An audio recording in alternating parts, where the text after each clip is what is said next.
More on this story. We're joined by the two men involved in the deal for an exclusive joint appearance. SAP CEO Bill McDermott is in Newton Square, Pennsylvania, and SuccessFactors CEO Lars Dalgaard is in San Mateo, California. Gentlemen, thank you both for joining us here on Bloomberg West. Bill, let's start with you. You heard Cory's points earlier. Why pay such a high premium for a company that really is, what analysts say, a niche in your portfolio? This company is growing at 75% per annum on a compounded annual growth rate basis for 10 years. This company has more users of their software than any other cloud provider in the world. They have 15 million users. The next closest has 3 million users.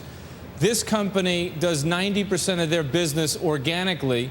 The 10% that they do buy, they rationalize into a beautiful architecture in 30 days. They get 60% of their business from their existing account base because their customers love them and they're loyal to them, and 80% of their sales comes from products they didn't exist 5 years ago. So this is a great company, and Lars is the best cloud executive in the world. Great management team, super inspired workforce, and again, the customer loyalty effect is unbelievable, and they fit our culture. And you have so much faith in Lars that he is now in charge of running SAP's cloud computing efforts. Lars, let's turn it over to you. SAP does have some other like products, Business by Design, which got off to a bit of a rocky start. But where do you see sort of holes in SAP's portfolio, places where they could control parts of this business, but they aren't right now? Well, I just have to make an exception and say the first thing that I'm most enjoying is how many shorts we fried by having done this. The believers got rewarded. People like Steve Weimer at Fidelity, other places, Capital Group, they got rewarded for hanging in there and investing in us. And I just want to thank all of you investors for staying with us, and you got rewarded 300% returns. Thank you very much. So then to the company that we've built. What's different about this cloud company is that we have 15 million paying users. Nobody else comes close. It's a multiple of 5 on number 2. Not only that, but this is ideal for SAP. Why is it ideal for SAP? Because SAP is the company that has the most intellectual property and the most applications for the last 40 years since Hasso Plattner started this company. We can take all of that IP and put it on our platform, and we can compete in every market, and even more exciting, compete in markets that never existed before, create incredibly lightweight, beautiful applications, more beautiful than the iPad, for all users everywhere in the world. That's the opportunity we have, from the United Nations to the biggest companies in the world and the smallest companies. And that's what our employees are excited about doing. And that's why they're so excited to be able to go to the 170,000 customers that SAP has with the best IP. Now, Lars, though, given that you are now running SAP's cloud computing business, where do you see other opportunities for SAP in this particular area that SAP doesn't control right now? Yeah. You know, when I was 25 years old, I managed a business in Mannheim in Germany, and I was an SAP shareholder and went to their annual shareholder meeting. What I saw this company do, and later when I was at Unilever, see how they were the backbone of our company.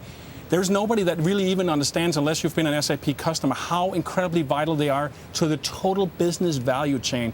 These are the people who make planes land. These are the people, when you go to the hospital, you rely on their software to make things work. They're hearts and lungs people. And they're also fun mobile apps that makes you go to work and have fun at work or wherever you might be in the field. That's what they can do. I see an opportunity in mobile. I see an opportunity in social. I see an opportunity to completely annihilate all the way we thought about applications in history and look at the way for the future to work together and love work again. And if people have fun at work, you know what? They have fun when they go home with their friends, their families, their spouses, their partners, and we will help that around the globe. Bill, how do you see this potentially putting pressure on the big competitors out there, including Oracle and Salesforce, Bill? Well, it's clear we did this in accordance with our own strategy. In 2010, we laid out a strategy to basically be the #1 business applications company in the world, 2.5 times larger than the next closest, and extend the market share. Same thing for analytics, same thing for mobile, and we were convinced we could revolutionize the database industry with in-memory computing and our revolutionary breakthrough innovation called HANA. The finishing touch was cloud. Now we have that. In a certain sense, this kind of finishes the house because we've got our catalyst for growth in the cloud. As it relates to the competition, we wish them well.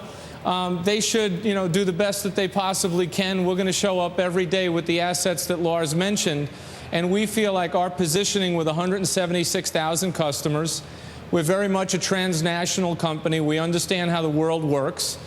And now that we have all this solution firepower and the most integrated solution on the planet for now 60 industries when you factor in what SuccessFactors brings, who else can do it better? So we just have to create an awareness for the customer that we're here. We want to make them a winner. We want them to get the business outcome. And we don't worry so much about the competition. All right, now, Bill, I want to bring Cory back into this conversation. He spoke earlier about SAP growing through acquisitions. Cory, anything you'd like to add to this conversation? Well, yeah, Bill, I got to ask you, focus on one vertical here. When you guys look at the government business, the government might have to spend as much as $20 billion in the next couple of years on cloud-based stuff. Parts of SuccessFactors is focused on government spending. How important is government business to this deal? Well, government business is important because it helps the country run better, and as a result, it helps the world run better. I'll give you an example. When the president put out his $800 billion stimulus plan, the voters wanted to have transparency as to where the money went and what jobs were created, and they want to know what happened by each and every state and what was going on with each of the shovel-ready projects one way or another. It was SAP that put the solution up for the government called recovery.gov, where you could access this information with an iPhone or an iPad in 30 days. And by the way, we did it on a shoestring, single-digit million budget when the big integrators said it would be 3 years and $250 million. So we know how to run the government. I think what happens here, the beauty of SuccessFactors, is it breaks down the barriers. Anybody from a janitor to a CEO, from a senator to a congressman or somebody on the floor can run this because it helps you recruit, it helps you manage goals and your people, and the way you reward and recognize them to drive productivity. And that's what the government needs. The government needs to run better, just like a best-run business. All right, SAP CEO Bill McDermott and SuccessFactors CEO Lars Dalgaard, and of course our editor-at-large Cory Johnson, thanks so much for joining us here on Bloomberg West. Thank you. Coming up, we'll have more.